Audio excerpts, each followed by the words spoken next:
मन को अहंकार से मुक्त रखना चाहिए, मन का वैराग्य। आधुनिक जीवन में अनुप्रयोग।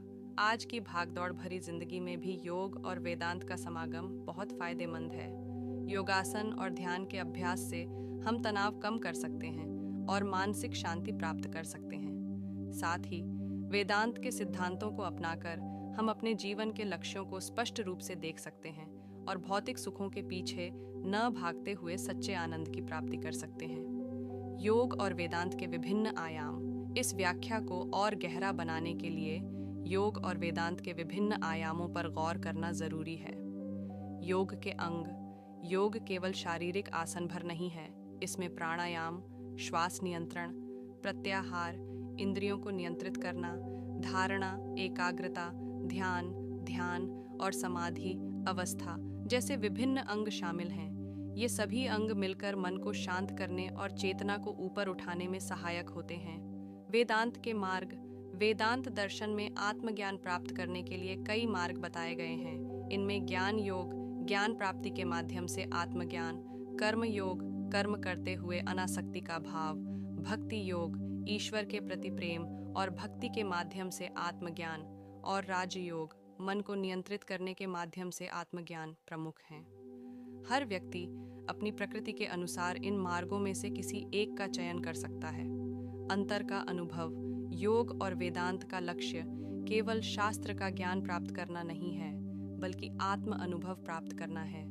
योग के अभ्यास से हमें अपने शरीर और मन की गहरी अनुभूति होती है, वहीं वेदांत के अध्ययन और चिंतन से हमें अपने वास्तविक स्वरूप आत्मा का साक्षात्कार होता है। यह आत्म साक्षात्कार ही जीवन का परम लक्ष्य है। शरीर का साधन है योग और मन का मैदान है वेदांत। दोनों का समागम ही मनुष्य को संपूर्ण बनाता है। स्वस्थ शरीर और शांत मन मिलकर ही हमें एक सार्थक और आनंदमय जीवन जीने में सहायता करते हैं। योग हमें अनुशासन और आत्मनियंत्रण का पाठ पढ़ाता है। यात्रा। यह प्रवचन हमें आत्म साक्षात्कार की यात्रा पर चलने का निमंत्रण देता है, अपने भीतर झांकने और यह समझने का प्रयास करने के लिए कि हमारी आत्मा क्या चाहती है, अपनी सच्ची खुशी और जीवन के उद्देश्य को खोजने के लिए।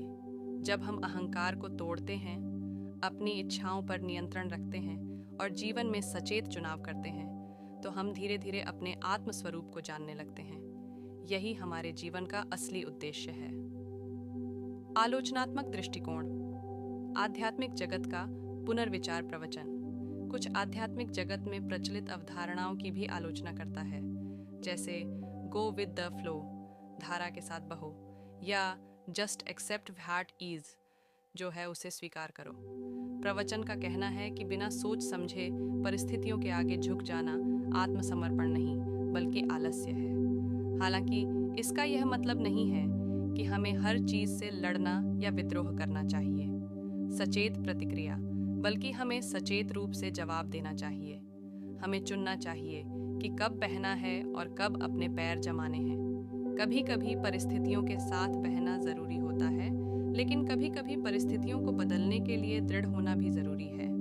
अपने होने का सबूत आखिरकार सशक्तिकरण और आनंद की यात्रा का निमंत्रण है।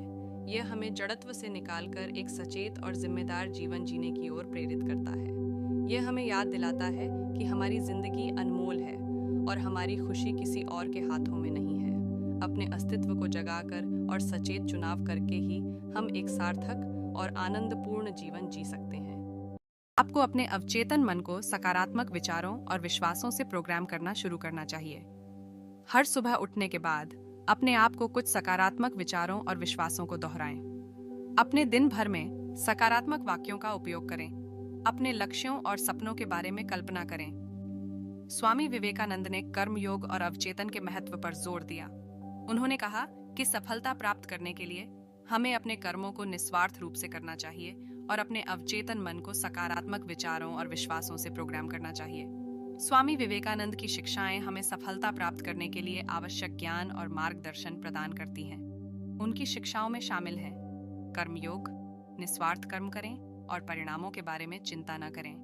अवचेतन, अपने अवचेतन मन को सकारात्मक विचारों और विश्वासों से प्रोग्राम करें। अनुशासन, अनुशासन सफलता का आधार है। समर्पण, अपने लक्ष्यों के प्रति समर्पित रहें। निष्ठा। अपने सिद्धांतों के प्रति निष्ठावान रहें। यदि आप सफल होना चाहते हैं तो आज ही शुरू करें। अपने कर्मों को निस्वार्थ रूप से करें। अपने अवचेतन मन को सकारात्मक विचारों और विश्वासों से प्रोग्राम करें और अनुशासन, समर्पण और निष्ठा के साथ अपने लक्ष्यों के प्रति प्रतिबद्ध रहें। आत्मा को पाने का अर्थ है अपने अस्तित्व की गहराई में उतरना और अपनी सच्ची प्रकृति को समझना। यह एक ऐसा अनुभव है जो आपको अपने जीवन में स्वतंत्रता और आत्मविश्वास देता है। अपने अहंकार से लड़ें। अहंकार वह भावना है जो आपको अपने से अलग और श्रेष्ठ महसूस कराती है। यह आपको दूसरों से अलग करती है और आपको अपने आसपास की दुनिया को देखने से रोकती है। आत्मा को पाने के लिए आपको अपने अहंकार को त्यागना होगा और दूसरों के साथ जुड़ना होगा। अपनी आदतों को बदलें। हमारी आदतें हमें जड़ बनाती हैं और हमें नए अनुभवों से रोकती हैं। आत्मा को पाने के लिए आपको अपनी आदतों को बदलना होगा और नए अनुभवों के लिए खुद को खोलना होगा। अपनी दिनचर्या में बदलाव करें। हमारी दिनचर्या हमें एकरस बनाती है और हमें जीवन के आनंद से वंचित करती है। आत्मा को पाने के लिए आपको अपनी दिनचर्या में बदलाव करना होगा और जीवन में नए रंग भरने होंगे। अपने मन को शांत करें। हमारा मन हमेशा विचारों से भरा रहता है। आत्मा को पाने के लिए आपको अपने मन को शांत करना होगा और ध्यान करना होगा। अपने अंदर की आवाज को सुनें। हमारी आत्मा हमेशा हमसे बात करती है।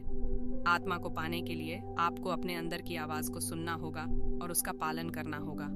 आपको खोने का एक सूक्ष्म डर पैदा करें। उन्हें सक्रिय रूप से आपका ध्यान आकर्षित करने और आपकी दुनिया का हिस्सा बनने का प्रयास करने के लिए प्रेरित करें। एक पुरस्कार, संजोने लायक खजाने के रूप में अपने मूल्य को पहचानें, को आशीर्वाद ला सकें। कृतज्ञता व्यक्त करें। अपने जीवन में अच्छी चीजों के लिए आभारी रहें। यह आपको अपने जीवन में सकारात्मकता पर ध्यान केंद्रित करने में मदद करेगा। अपने जीवन का आनंद लेना और हर पल को जी भर के जीना एक सरल तरीका है जिससे आप अपने जीवन को बेहतर बना सकते हैं। हर अंधेरे के बाद सुबह होती है। कठिन समय हो सकते हैं, लेकिन आपके भीतर ताकत है उन्हें पार करने की। हार मत मानिए, विश्वास रखिए और आगे बढ़ते रहिए। हर चुनौती एक अवसर है सीखने के लिए, बढ़ने के लिए और खुद को परिष्कृत करने के लिए। इसे एक मौके के रूप में देखें। सफलता अक्सर सबसे कठिन लड़ाई के बाद ही मिलती है। दुनिया के एक नागरिक के रूप में हम अपने स्वयं के हितों से परे देखना सीखते हैं और उन लोगों की चिंताओं और कष्टों के प्रति संवेदनशील बनते हैं जो कम भाग्यशाली हैं। हम अपने विशेष कौशल और प्रतिभाओं का उपयोग दूसरों की सेवा करने और दुनिया को एक बेहतर जगह बनाने के लिए करते हैं। हम समझते हैं कि हमारा हर विचार, शब्द और क्रिया का प्रभाव होता है और इस जागरूकता के साथ हम अपने जीवन को अर्थ और उद्देश्य से भरते हैं। इस सिद्धांत को गले लगाने से हम सामाजिक असमानता, अन्याय और अनैतिक कार्यों के खिलाफ आवाज उठाते हैं। हम दूसरों के साथ उदारता और करुणा के साथ पेश आते हैं, उनके मतभेदों का सम्मान करते हैं और सार्वभौमिक मूल्यों की रक्षा करते हैं। हम सहयोग, समझ और शांति की संस्कृति को बढ़ावा देते हैं, इस विश्वास के साथ कि हम सभी एक ही महासागर की लहरें हैं, एक ही प्रकाश के विभिन्न किरणें हैं। आपका अस्तित्व इस ब्रह्मांड में कुछ भी नहीं है और इसे कोई भी बदल नहीं सकता। अपनी ऊर्जा के स्तर में सुधार कैसे करें? स्वस्थ आहार लें जिसमें भरपूर मात्रा में जटिल कार्बोहाइड्रेट, प्रोटीन और स्वस्थ वसा शामिल हो। नियमित व्यायाम करें, लेकिन इसे ज़्यादा न करें। खूब सारा पानी पियो। कैफीन और अल्कोहल से बचें। पर्याप्त नींद। निष्कर्ष, अगर आप भी इन हैबिट्स को अपने जीवन में ला पाए तो आपका स्वास्थ्य और भी अच्छा हो सकता है।